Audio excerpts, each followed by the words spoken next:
রোজা তো সেই সুবহ সাদেকের আগের থেকে শুরু করে সূর্য অস্ত যাওয়ার আগ পর্যন্ত সময় পর্যন্ত খানা পিনা এবং জেমার থেকে নিজেকে হেফাজত রাখা। তার মানে এই নয় যে আমি 1 ঘন্টা রোজাদার, আধা ঘন্টা রোজাদার না, 2 ঘন্টা রোজাদার, মাঝখানে রোজাদার ছিলাম না। ব্যাপারটা কিন্তু এরকম না। কখনো নামাজ পড়ে, কখনো নামাজ পড়ে না, কখনো জাকাত দেয়, কখনো জাকাত দেয় না, কখনো হজ করে, সবসময় হজ করে না, সবসময় তেলাওয়াত করে, কখনো তেলাওয়াত করে না, অনেক সময় জিকির করে, অনেক সময় জিকির করে না। কিন্তু রোজা এমন এক ইবাদত, যতক্ষণ থেকে রোজা শুরু করছি তার মানে এই নয় আমি এখন রোজাদার না। ব্যাপারটা কিন্তু এরকম না। আমি এখন কি অবস্থায় আছি? রোজা অবস্থা। এর আগে কি ছিলাম? রোজা অবস্থায় ছিলাম। 1 ঘন্টা পরেও, তার মানে কি বুঝলেন? যতক্ষণ রোজা অবস্থায় আছেন ততক্ষণ ইবাদতের মধ্যেই। আমি এইটাই বুঝাতে চাই। যতক্ষণ জিকির করি ততক্ষণ জিকিরের মধ্যে, যতক্ষণ নামাজ পড়ি ততক্ষণ নামাজের মধ্যে, যখন হজ করি তখন হজের মধ্যে। কিন্তু রোজা শুরু করছি এখনো রোজার মধ্যেই। তার মানে কি? প্রত্যেকটা নিঃশ্বাস ইবাদত, প্রত্যেকটা মুহূর্ত ইবাদত, প্রত্যেকটা সময় ইবাদতের মধ্যে মগ্ন। এটা মজার ইবাদত। শুধু একটু খানা পিনার থেকে বিরত থাকি, অথচ প্রত্যেকটা শ্বাস নিঃশ্বাসের মধ্যে আমার ইবাদত চলতেছে, সওয়াব চলতেছে। দারুণ এক ইবাদত। রোজা অবস্থায় এমন না যে আমি কখনো ইবাদতের মধ্যে থাকি, কোনো ইবাদতের মধ্যে থাকি না, বরং সর্বক্ষণিক ইবাদতের মধ্যেই আমি মগ্ন থাকি। এর জন্যই রোজা অবস্থায় সব কিছু করা যায় না। এই বেহুদা কথাবার্তা, মিথ্যা, রিবা, শিকায়ত, দুনিয়ার কাজে বেশি মগ্ন থাকা, এগুলি ইবাদতের খেলাফ। আমরা শুধু রোজা মনে করি উপবাস থাকার নাম। আব্বাজান রহমতুল্লাহ আলাইহি সুন্দর একটা উদাহরণ দিতেন। বাদুরও কিন্তু সারাদিন উপবাস থাকে। সেই সন্ধ্যার পরে খাওয়ার জন্য নামে, সূর্য উদয় হওয়ার আগেই ঘরে চলে যায়। ও কিন্তু সারাদিন আর নামে না, ও গাছের মধ্যেই থাকে, ও কিন্তু উপবাস থাকে। ঠিক আমরাও কিছু মানুষ বাদুরের মতো উপবাস থাকি, শুধু উপবাসই থাকি, কিন্তু অন্য অন্য ইবাদতের মধ্যে মগ্ন থাকি না। রমজান মাসে বেশি বেশি ইবাদতের মধ্যে মগ্ন থাকা উচিত। আর কোনো ইবাদতের মধ্যে মগ্ন, অন্য কোনো ইবাদতের মধ্যে মগ্ন না থাকি, শুধু গুনার থেকে নিজেকে হেফাজত করি। এইটি ইবাদত। আমাদের ইবাদতের মধ্যেই আছে। কাজী গুনার থেকে নিজেকে হেফাজত করি। গুনার থেকে, চোখের গুনাহ নিয়াত করি না হয় আমি হারাম জিনিসের দিকে তাকাবো না। যেই সমস্ত জিনিস দেখা নাজায়েজ এমন জিনিসের দিকে আমি তাকাবো না, এটা খেয়াল করি। যেই সমস্ত কথা বলা নাজায়েজ, গিবা, শিকায়ত, বেহুদা, আমি জবান থেকে না বলি, খুব খেয়ালের সাথে থাকি।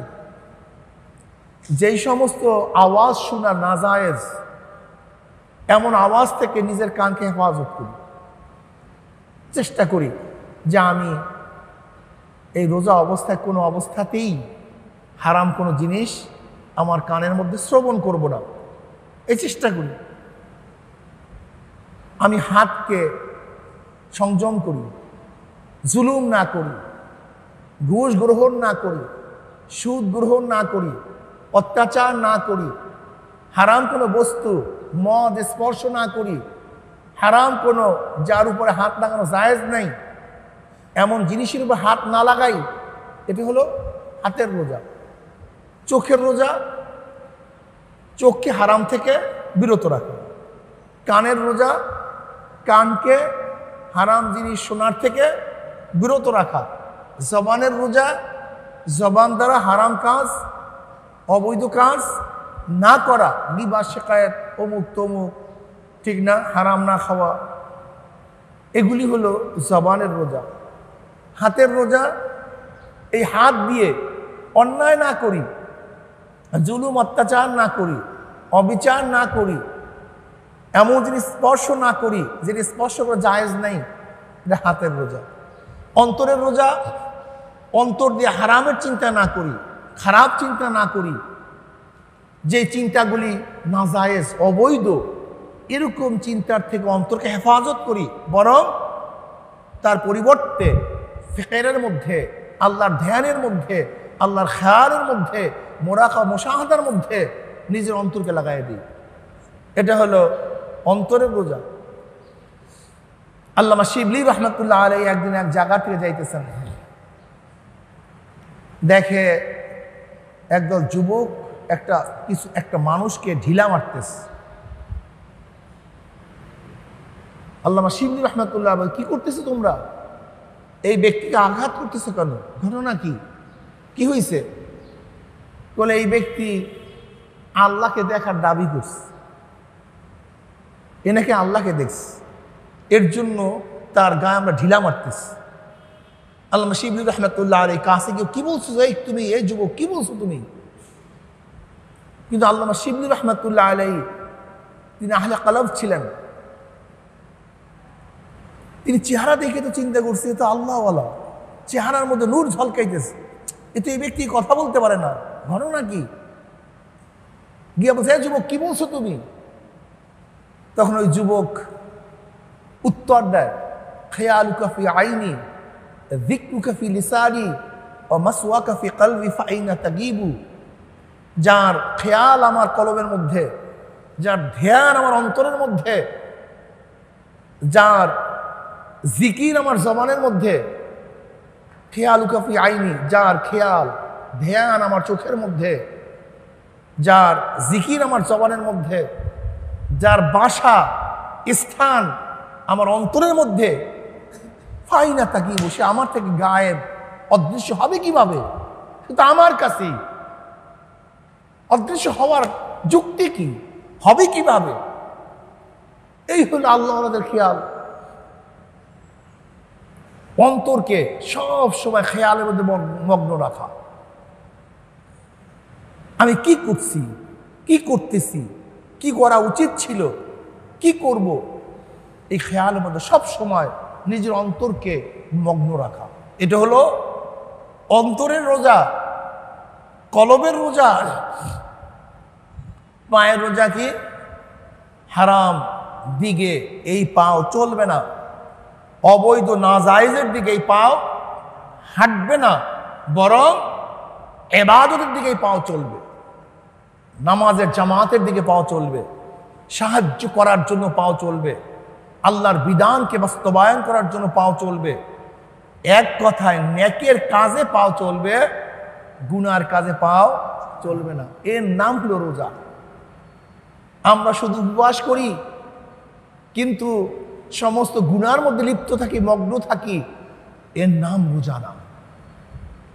আল্লাহ পাক রব্বুল আলামিন রোজা ফরজ করেছেন, কুতিবা আলাইকুমুস সিয়ামু কামা কুতিবা আলাল্লাযীনা মিন ক্বাবলিকুম লাআল্লাকুম তাত্তাকুন, যেন আমরা মুত্তাকি হতে পারি, তাকওয়া অর্জন করতে পারি। তাকওয়া সবচেয়ে দামি। এই তাকওয়ার কারণেই মানুষ দামি হয়।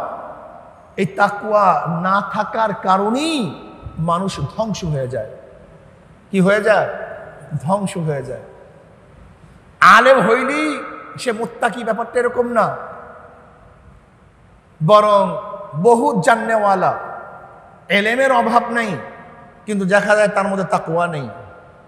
আবার সাধারণ মানুষ, তত বেশি এলেম নেই কিন্তু আল্লাহর ভয় তার অন্তরের মধ্যে এত বেশি জাগ্রত, একটা গুনার কাজের কাছেও সে যায় না।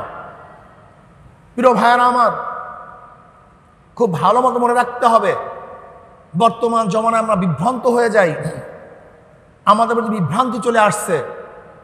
আমরা মনে করি যে ব্যক্তি বহুত বড় আলেম, সেই কাজ করে কিভাবে? অমুক ব্যক্তি এত বড় আলেম মুহাদ্দিস, সেই কাজ করে কিভাবে?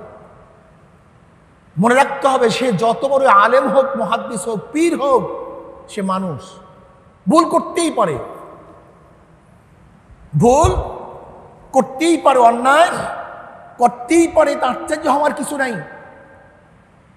বর্তমান জমানায় আমরা ইসলামকে খেল তামাশার বস্তু বানায় দিস, ইসলাম নিয়ে তাচ্ছিল্য করি, ইসলাম মানতে চাই না, ইসলাম বুঝতে চাই না।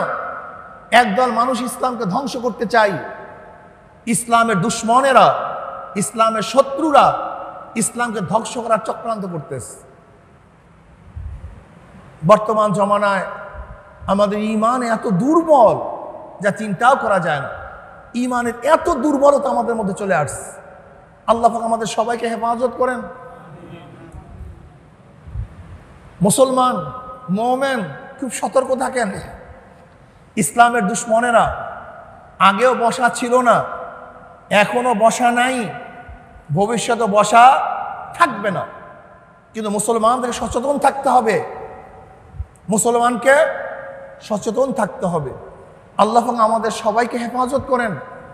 দেখেন তাকওয়া কি জিনিস? আর তাকওয়া মিলাকুল হাসানাত। তাকওয়া হলো সমস্ত নেকের মূল, সমস্ত নেকের মূল হলো তাকওয়া। তাকওয়া কি জিনিস? আত-তাজান্নুবু আম্মা ইয়াদুররুহু ফিল আখিরাহ, আত-তাজান্নুবু আম্মা ইয়াদুররুহু ফিল আখিরাহ, আখিরাতে ক্ষতি হয়। আত-তাজান্নুবু আম্মা ইয়াদুররুহু ফিল আখিরাহ। তাকওয়া কি জিনিস? আখিরাতে ক্ষতি হয় এমন জিনিস থেকে নিজেকে হেফাজত করা, বাঁচাইয়া রাখা, তার নাম তাকওয়া। হাজারো চরমনায় মুজাহিদ গরিব, জানে না কিছু, কিন্তু ইবাদত করার জন্য যে মাসালার প্রয়োজন তা শুধু জানে, লেকিন জীবন যেতে পারে, তারা গুনার কাজের কাছেও যায় না। এরকম হাজারো আছে। কিন্তু আবার দেখবেন বহুল বড় পীর মুহাদ্দিস গুনার মধ্যে লিপ্ত থাকতেই পারে মানুষ। আপনি আশ্চর্য হচ্ছেন কেন? আশ্চর্য হওয়ার কি আছে? বালাম ইবনে বাউরা, বালাম ইবনে বাউরা বনী ইসরাইলের বহুত বড় আবেদ ছিল, মুস্তাজাবুদ দাওয়া ছিল। যেই দোয়া করতো সেই দোয়াই কবুল হয়ে যেত। লেকিন স্ত্রীর প্রেমে পড়ছে, স্ত্রীর মোহাব্বত ভুলতে পারে নাই, স্ত্রীকে ঘুষ খাওয়াইছে শয়তানেরা, কাফেররা। যেহেতু বালাম এবং বাবুরা যেই দোয়া করে সেই দোয়াই কি হয়ে যায়? কবুল হয়ে যায়। কাজে মুসলমানদের বিরুদ্ধে যেন একটু দোয়া করে, ব্যাস। বালাম এবং বাবুরা যখন মুসলমানদের বিরুদ্ধে হাত তুলছে, আল্লাহ পাক বলছেন আমি তোকে এই পর্যায়ে পৌঁছাইছি মুসলমানদের বিরুদ্ধে দোয়া করার জন্য নয়, তাদেরকে ধ্বংস করার দোয়া করার জন্য নয়, তাদের পক্ষে দোয়া করার জন্য। আল্লাহ পাক রব্বুল আলামিন তো দোয়া কবুল করেনি নাই, বরং তার চেহারাকে কুকুরের মতো করিয়া দিচ্ছে, গুমরাহ হয়ে গেছে। হতে পারে বর্তমান জমানায় আমাদের অবস্থা কি দাঁড়াইছে আমরা চিন্তাও করতে পারি না। কাজী আমাদেরকে সবসময় সতর্ক থাকতে হবে। না জানি কখন কি হয়ে যায়, না জানি কখন কি হয়ে যায়, এর জন্য সবসময় সতর্ক থাকতে হবে। আব্দুল কাদের জিলি রহমতুল্লাহ আলাই, আব্দুল কাদের জিলি রহমতুল্লাহ আলাই তিনি কি বলেন? মৃত্যুর পরে মাপ পাওয়ার আগ পর্যন্ত নিজেকে নিজে একটা শুয়ারের চেয়ে ভালো মনে করা যাবে না। মানুষ তো গুমরা হতেই পারে, নষ্ট হতেই পারে। এজন্য আব্দুল কাদের জিল রহমতুল্লাহ আলাই বলেন মৃত্যুর পরে মাপ পাওয়ার আগ পর্যন্ত নিজেকে নিজে একটা শুয়ারের চেয়ে ভালো মনে করা যাবে না। যে কোনো টাইমে যে কোনো সময় মানুষ হোঁচট খেতে পারে, নষ্ট হতে পারে, যে কোনো মুহূর্তে। এর জন্য আমাদের সব সময় সতর্ক থাকা উচিত, সব সময় খেয়াল রাখা উচিত। ভুলের মধ্যে পড়ার সাথে সাথে তওবা করা উচিত, আল্লাহর কাছে কান্নাকারি করা উচিত। যদি নিজেকে নিজে বড় মনে করি, আমি আলেম হয়ে গেছি, আমি মুহাদ্দিস হয়ে গেছি, আমি পীর হয়ে গেছি, আমি মুক্তি হয়ে গেছি, আমি আর গোমরা হব না। এটা গোমরা হবি লাজেম, এটা গোমরা হবি। এর জন্য নিজেকে সব সময় সতর্ক অবস্থায় রাখা চাই।